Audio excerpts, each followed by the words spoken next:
Lideramos el camino de la opinión pública y buscamos que la cultura del debate alcance consensos y soluciones a los problemas de nuestro país.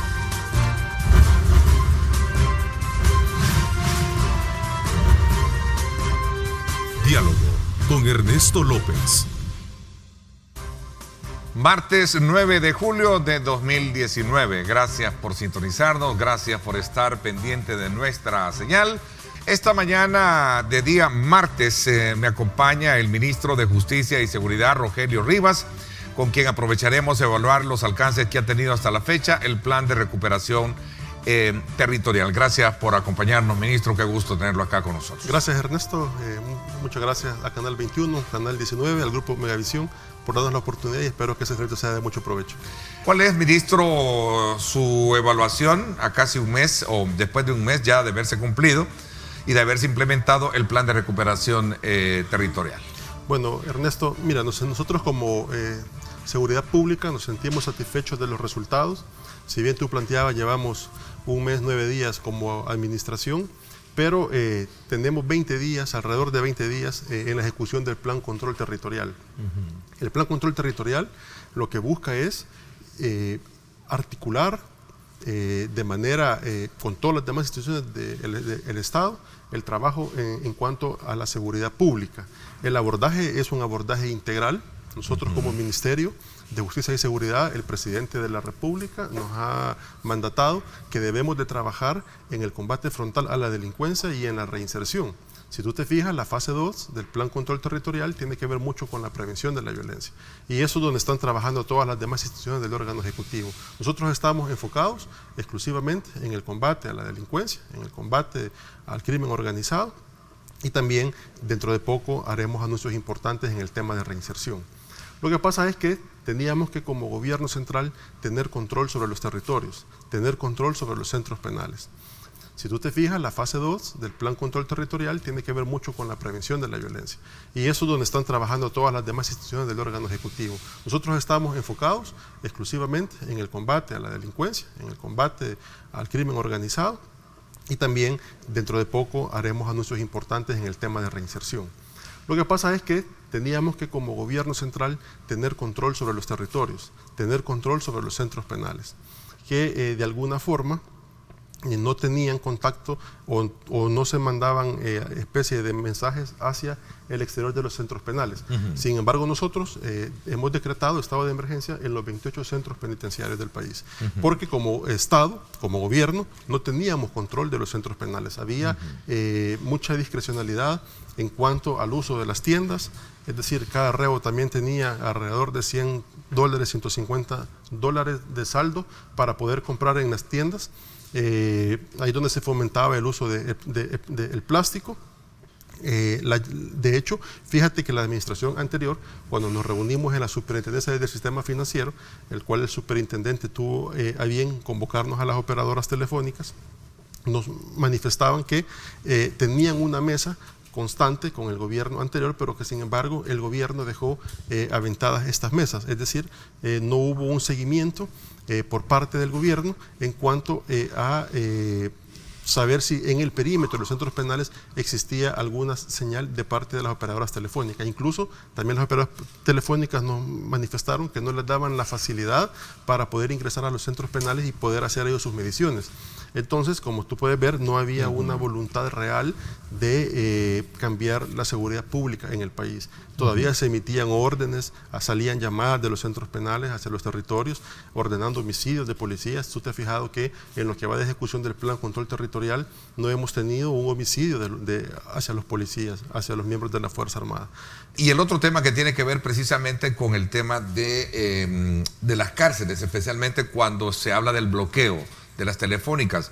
Es así como lo dicen los señores diputados en su momento, que fueron engañados por la anterior autoridad de que había bloqueo y no existía bloqueo en los centros penales. Sí, yo creo que fue falta, primero, de información de las autoridades salientes hacia la Asamblea Legislativa, falta de transparencia.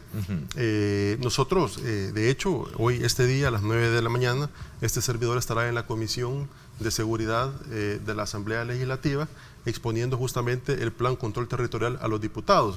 Ellos han venido de alguna forma expresando días atrás que no conocían el plan y que sin embargo estaban aprobando refuerzos presupuestarios sin tener un mayor conocimiento. Sin embargo, este servidor se ha reunido con el presidente de la Comisión de Seguridad, ya tenemos 2 semanas de estarnos reuniendo con el diputado coronel Antonio Almendares, explicándole más o menos el concepto del plan. Así que vamos y se lo transmitimos a la Comisión de Seguridad de la Asamblea Legislativa. Fíjate que nosotros hemos llegado a un acuerdo con las empresas telefónicas y vamos a montar un centro de monitoreo. Un centro de monitoreo que nos va a permitir tener en tiempo real la medición, las 24 horas, los 7 días de la semana, y ahí vamos a estar nosotros viendo las mediciones, ¿verdad? Es que no hayan, digamos, zona dentro del, no haya, señal dentro del perímetro de las cárceles, sin afectar también a los usuarios que viven. También, ¿se va a poder lograr tener esa ellos tienen la delimitación? Sí, así es. Lo que pasa es que es una tecnología que ellos deben de importar y requiere un tiempo para poderlo hacer, pero estamos en esa vía. Ellos también están en toda la disposición de colaborar con las nuevas autoridades y de hecho el superintendente ha sido bien enfático, que si sale una llamada de cualquier operadora se va a imponer la sanción correspondiente, que equivale a 3.000 salarios mínimos. Ellos están sabedores de eso, pero ellos han mostrado toda la flexibilidad de poderlo hacer. Y de hecho tenemos un monitoreo constante entre centros penales y la CIGET para garantizar de que no se está emitiendo ninguna llamada o una señal hacia el exterior. Hemos tenido información de inteligencia que producto de que ya no hay comunicación hacia el exterior de los centros penales, están intentando ver la forma de cómo meten radios de frecuencia, porque no tienen comunicación hacia sus estructuras. Eso les está dificultando efectivamente la operatividad en los territorios y sin embargo, bueno, con la presencia que tenemos con la Fuerza Armada y con la policía, tú has visto, por ejemplo, el fin de semana, una cantidad de acciones que tenemos en todo el territorio nacional, también garantizando la seguridad en el transporte público. Tenemos diferentes retenes en donde... Bueno, el presidente dio la orden de alternar en el tema de los autobuses, ¿no? Sí, así es decir, que exista presencia dentro de las unidades del transporte, porque nosotros solo estábamos trabajándolo en los retenes, ingresábamos al bus, ¿verdad? De alguna forma pedíamos colaboración a los usuarios, que íbamos a registrar el bus, que íbamos a registrar también a las personas, porque si tú te recuerdas, lo que queremos es evitar el incidente que se dio en el Congo un viernes por la noche, en donde violaron a dos mujeres. Sí. A 2 mujeres, eso es lo que queremos evitar. Y ese mismo fin de semana, el día sábado, en Usulután también, unos pandilleros en moto también le disparan a un bus. Ahí no tuvimos ningún incidente que lamentar, pero lo que estamos tratando de evitar también es justamente eso. ¿Hay respuesta del AMPA a todas estas acciones de ustedes? ¿Perdón? ¿Hay respuesta de ellos? Es decir, ¿reacción? Mira. ¿Están reaccionando? No. ¿O tienen controlado ustedes tenemos controlado. No sé si neutralizado, creo que es el término, ¿no? Tenemos controlado. Por supuesto, hay de alguna manera... ¿Qué queda fuera, ministro? ¿Algún tipo de acciones? ¿Qué queda fuera todavía? ¿Son remanentes o sí hay un problema todavía que hay que ir a buscar? Por supuesto. De hecho, tenemos apenas 20 días. La gente ha sentido el cambio. Atacar de manera directa todo aquello que pueda tener o que pueda reflejar un ingreso hacia las pandillas. Lo que queremos es nosotros debilitarlas financieramente, porque sabemos que si las debilitamos financieramente vamos a tener ya unas estructuras no tan articuladas, no van a tener una mayor capacidad de reacción. Las primeras medidas que hicimos fue traslado de reos, realizar requisas y el bloqueo 100% de la señal, para que como gobierno tuviéramos control verdadero sobre los centros penitenciarios. A pesar de eso hemos ampliado el estado de emergencia. Nosotros tenemos la facultad de decretarlo durante 15 días. Al finalizar esos 15 días, junto con los jueces de vigilancia penitenciaria, hemos tomado la decisión de ampliarlo 15 días más. Con esto garantizar que efectivamente tengamos el control de los centros penitenciarios. Al presidente de la Corte Suprema de Justicia, al doctor Pineda, que eso nosotros debemos de enfrentar de manera coordinada los 3 órganos del Estado, este tipo de flagelo al final de cuentas nos afecta a todos. Eso no es un tema exclusivo del Ejecutivo, o si una vez yo, digamos, como seguridad pública, nosotros capturamos a los delincuentes, desarticulamos una banda, la llevamos a los tribunales. Es decir, ahí no termina nuestro proceso. Yo no puedo decir, bueno, hoy ya queda en manos del sistema judicial y yo me desentiendo como seguridad pública y dejo que eso llegue hasta ahí. Al contrario, a nosotros nos interesa como seguridad pública que tanto la Fiscalía como la Corte Suprema de Justicia sean exitosas en la implementación de todo el articulado de leyes que ellos tienen ahí para poder lograr una condena definitiva a todo este tipo de pandilleros que se dedican a los homicidios y al tema de las extorsiones. Ellos están en toda la disposición de colaborarnos como Corte Suprema de Justicia. Incluso sacamos el compromiso de fortalecer el tema de las audiencias virtuales. Fíjate que muchas veces estaba en el centro penitenciario, está, digamos, la sala donde se lleva a cabo las audiencias virtuales, pero muchas veces cuando heredamos nosotros el sistema, veíamos que tenían la infraestructura, pero no había un switch donde poder conectar el monitor, por ejemplo, o el aparato tecnológico que nos permitía tener, digamos, ese enlace al tribunal correspondiente. O también ellos se quejaban de que los audífonos que se les ponían y los micrófonos eran de baja calidad y que también tenía mucho que ver porque no escuchaban, no tenían un audio adecuado para poder llevar la audiencia virtual.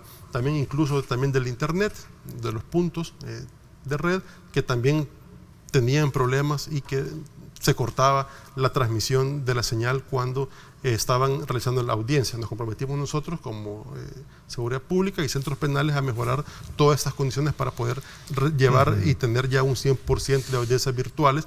Se puede dar a conocer el plan, pero no los detalles del plan, porque eso es lo que los políticos están en algún momento aduciendo, algunos ahí, diputados, ¿no? Queremos conocer detalles del plan, o sea... Vamos justamente a tratar de darle la información que se puede divulgar este día a la Asamblea Legislativa.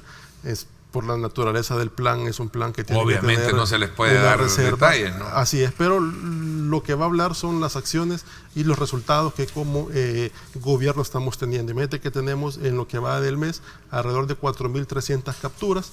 Hemos desarticulado, ya hemos hecho capturas incluso también de miembros, cabecillas de estructuras terroristas. Hemos decomisado también, hemos incautado mucha marihuana, hemos también incautado el armamento que tú has visto, dinero en efectivo que proviene también de estructuras dedicadas al narcotráfico. Ministro, este día sale publicada una información. El Salvador tiene la tasa más alta de homicidios en la región. Es parte, obviamente, de lo que en el pasado ha habido. Los desaparecidos tuvieron un repunte importante cuando se dio la tregua, la famosa tregua que tuvo el gobierno del presidente Funes con los grupos terroristas, y que lo que viene a permitir es justamente una baja de homicidios disfrazada, porque es decir, no habían homicidios en las calles, pero sí había gente desaparecida que terminaban en cementerios clandestinos. Sí, claro. De toda actividad, llamémosle de productiva.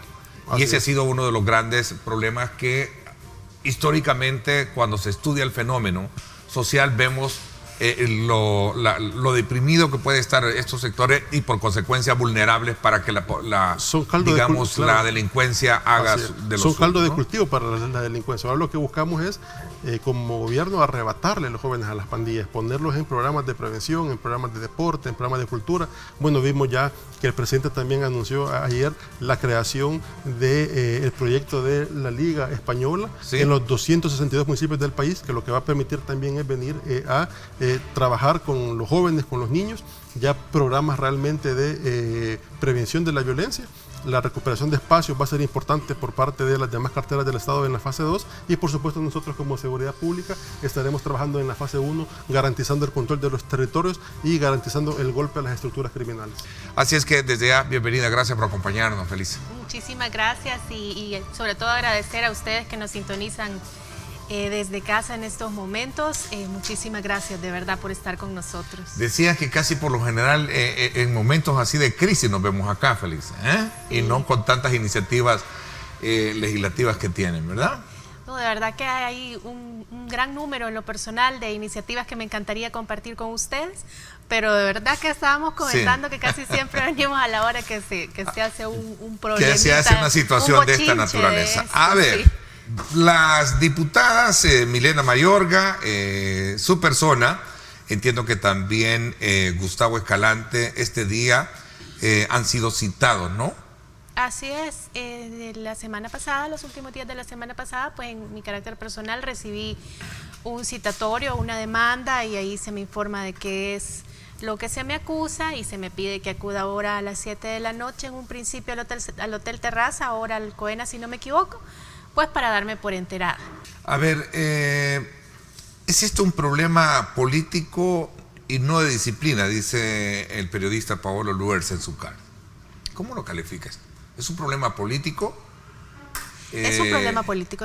No de disciplina. ¿No? Quisiera un poco comprender ambos términos, ¿no? Bajo tu perspectiva, ¿no? Bueno, tal vez de disciplina me imagino que se refiere a que pues es un partido verticalista, ¿no? Que de arriba te tienen que dar las órdenes de todo. Ese sería el caso que fuese la disciplina. Lo que Arena siempre ha tratado es, pues, o por lo menos lo que hemos tratado es de que Arena, en lo personal sí he tratado de que Arena abandone esa práctica de ser, de dar órdenes, de decirte tenés que hacer esto, y que te permita la libertad y la diferencia de opiniones. Eso es el ideal de Arena, que dentro de Arena pues exista una libertad de pensamiento. No creo que se trate de un problema disciplinario, yo en eso concuerdo, creo que es más un problema político, un asunto de no permitir las diferentes opiniones o controlar que la renovación sea como yo quiero que sea, pero no en un rumbo honesto, sino que desde una fachada donde el partido dice esta es la renovación, pero a la larga hay gente que piensa igual. Jurídicamente hay mucho que alegar. Yo no quiero entrar en ese tema porque llevas tu propia defensa ahora, ¿no? Porque tengo mi propia defensa y pues no sería estratégico comentarles en cuanto a dónde va planteada la defensa, pero jurídicamente hay mucho que argumentar, incluso si dentro del reglamento de Arena pues así se contemplan esas faltas, pues vamos a ver qué tan legal es ese reglamento. A mí no me queda claro en qué momento se perdieron, si yo desde la campaña, y ese es otro criterio que podemos ocupar, yo dejé bien claro que era de cambiar la forma de hacer política y a eso quería llegar y a eso me quería dedicar, a propuestas que la gente no toca porque no son políticamente correctas, pero que sí son de beneficio para la población. Y eso es lo que he hecho desde que llegué. No es que nosotros nos salimos y la gente que queda ahí adentro queda feliz. Todos vemos las diferencias que existen en las reuniones. De verdad que yo te digo que a las últimas reuniones no han asistido, pero sí todos hemos sabido que ha estado muy tensa la relación también. Entonces, ¿y cómo ha sido la relación ya dentro de la asamblea, dentro del grupo? Bueno, yo las relaciones no te puedo decir que hay una agresión, porque yo trato en la medida de lo posible. Digo bullying, hay marginación. Sí hay intentos, digamos, pero te voy a contar algo muy particular. Cuando a mí, y no relacionado a este incidente, sino anteriormente, alguien trató de faltarme el respeto, como uno para defenderse, pues me defiendo sola, nunca más volvieron a tratar. Una vez pasó el ciego y más nunca volvieron a tratar de faltarme el respeto en lo personal. Ese fue al principio de la legislatura, tal vez alguien que no me conocía, una persona nueva, sí trató de sobrepasarse, yo lo puse en su lugar y más nunca volvió a ocurrir en la fracción. Hoy por hoy las relaciones conmigo son bastante cordiales, incluso con el jefe de fracción. A pesar de todo el proceso que se está llevando, pues yo he tratado de llevarlo cordialmente con todos. No te puedo decir una cosa de violencia contra la mujer, no, fuera de las declaraciones absurdas que hemos visto en estos últimos días, pues, pero no. El incidente de un audio que circuló también ahí, ¿qué pasó con eso? Vergonzoso. Nada más la forma de hablar de una persona, se dio a conocer él solo, pero no es algo que representa, no es que representa al partido o que representa a la fracción, esas son declaraciones puramente personales. ¿Cómo cayeron esas declaraciones o esos comentarios que creo que fueron aislados, ¿no? Fue un audio, entiendo. Que se sentía en confianza, sí. ¿no? Bueno, primero, haya sido quien haya sido que se refirió, pues lamentablemente la gente se dio cuenta de cómo habla, la gente generaliza hacia todo el partido y da la impresión de que la cosa es más violenta y hay más maltrato de lo que realmente hay. O sea, sí, los temas están tensos, sí, las relaciones están friccionadas, pero no se trata, al menos en lo personal, de un maltrato. Yo, si en algún momento voy a ver las declaraciones, pues de todos, porque en este momento sí estoy revisando lo que todo el mundo ha dicho, como todas las declaraciones de todos los miembros de Arena, por tema del proceso en el que estoy, pero no voy a personalizar, sino que voy a tratar de discutir el proceso que se está llevando en contra mía. ¿Por qué? Porque, como te digo, si yo vengo y te digo que a mí me han maltratado, a mí me han violentado, pues a veces tratar de quitarte los derechos no tiene nada que ver con violencia contra la mujer. ¿No te quieres ir de Arena? No, yo no me quiero ir de Arena. No, en lo más mínimo. Yo voy a dar la batalla para no irme de Arena. Gracias por mi parte. Esto es todo por hoy. Pásenla bien y, como siempre, recuerden lo más importante: amar a Dios sobre todas las cosas. Lideramos el camino de la opinión pública y buscamos que la cultura del debate alcance consensos y soluciones a los problemas de nuestro país.